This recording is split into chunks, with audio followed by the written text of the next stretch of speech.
Ay ngayong araw nga mga auntie, ay samahan niyo akong gumala. Ay hala, bilisan ang pag-drive.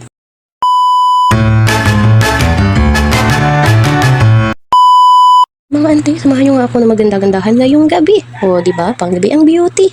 Kailangan nga natin maganda-gandahan kahit na gabi na. At baka mailawan ang mukha, ay alam niyo na, hindi pwede na magmukha tayong tambalo. Kaya kailangan maglagay ng 1 kilong foundation sa mukha. Ay, naku. Oh my God! Ito nga palang ginamit ko na face powder. Sa akin mukha ito ang DW o long lasting nga siya guys. At talagang iiwasan niya na magkaroon ng 1 litrong mantika sa iyong mukha. Dahil mag-powder siya. O, di ba? Wow! Pero ako nga ay mga auntie, kaunti lang nilagay ko sa mukha. At baka naman hindi pumantay sa aking kulay, ay sabihin ay sinampal ako ng harina.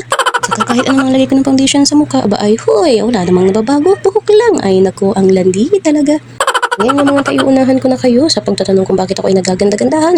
Ngayon nga inaisipan namin na gumala ng aking hardinero ay ibiyabiyahin namin ng mahaba-haba ang kanyang motor ay testing kung matibay ang gulong. Ay ayan na nga mga auntie at pagkatapos na namin daanan sila Kuya Ronald ay ayan kami lumarga na. Ay anong oras na nga kami umalis at kala namin ay may makikita sa gabi huy. At ito nga pala dagdag ko lang ito nga palang video na ito ay halos nung mga nakaraan pa. Ay ngayon ko walang naisipang mag-video at ngayon nga lang sinipag. Ay Diyos mio, tinatamad kasi ang auntie mo. Kaya ayan kaka-edit ko lang. Ay, ayun na nga, back to normal na tayo. Ay, mga auntie, ang hirap nga pala mag-video pag nakamotor. Ay, feeling ko pati ako lilipad na sobrang hangin. Ayun nga mga auntie, dumaan nga muna kami sa gasolinahan para magpagas. Siyempre, ay alang bumili ng isda. Ay. Nagpagas nga kami at baka kami ay maglakad pa uwi. Ay, baka abutin kami ng 3 days na paglalakad. Nagpagas nga kami ng 50 pesos full tank. O, di ba? Yayamanin. Ay, napakatagal nga nang nagagas dito. Ay, baka kumakain pa. Ay, naku. Na-stress na ang chinelas ko after 1 year. Ay, ayan na nga at naggasan din. Ay pagkabas nga mga auntie ay kami ay lumarga na din para makarami. Makarami ng gulong ang gulong. Ay bago nga kami dumiretso ay kailangan munang mag-meeting at buka kung saan daw makarating at lumiko. Ay nako, ilang minuto pa nga kami ay nakarating na kami sa Tagaytay. Marami pala ang makikita mo dito. May siminto at may malapit na tindahan. Ay mali pala mga auntie. Kung ay Tagaytay na, yun pala ay tagay-tagay na. Ay nako, may dinaanan lang pala ito. O, na-excite pa naman ako. Pag ilang minuto nga ilumarga na din kami kasi anong oras na din ay sobrang lapit nga lang ng Tagaytay sa Las Piñas, mga 5 minutes. 5 minutes, sobrang lapit nga ay sumakit ang puwet ko. Oh my God! Dahil din sa sobrang traffic. Totoo nga lang mga auntie, pangalawang beses ko na nga pala napupunta ng Tagaytay. Pupunta ko ng Tagaytay mga auntie, ay ang team building namin pero sa hotel lang kami kasi sobrang ulan ng mga panahon na yun ay wala, share ko lang. Dahil sa sobrang ulan ng mga auntie ay hindi rin namin na-enjoy dahil hindi rin kami nakagala.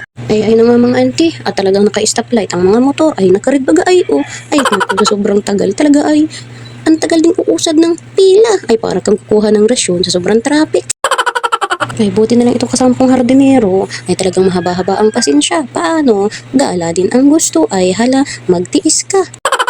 Ay ayun nga mga auntie at ilang minuto na nga ay ayan nakausad din kami ay nabigyan na ng rasyon kaya hala larga. A few moments later. At ito na nga mga auntie, ilang minuto nga ay andito na kami sa Tagaytay. Ang kaso ang nakita ko, sabi nga nila ay mas maganda daw kung umaga dahil nga mas maganda ang makikita mo. Dahil nga at nagumala ay kaya ayan, gabi umalis ay wala namang nakikita ay kundi ang ilaw-ilaw lang na yan sa paligid. Ay hala pagbalik na lang ulit.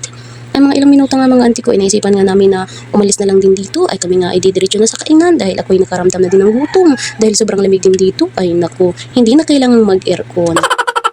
At ayun na nga nandito na nga kami sa may kainan na ito ay ayan ang mga auntie na karaming baka pala dito sa Tagaytay. Ay talaga namang doon nga pala kami kakain sa second floor at nandun ang kainan. Ay na hindi naman siguro dito sa baba, dito ay katayan lang.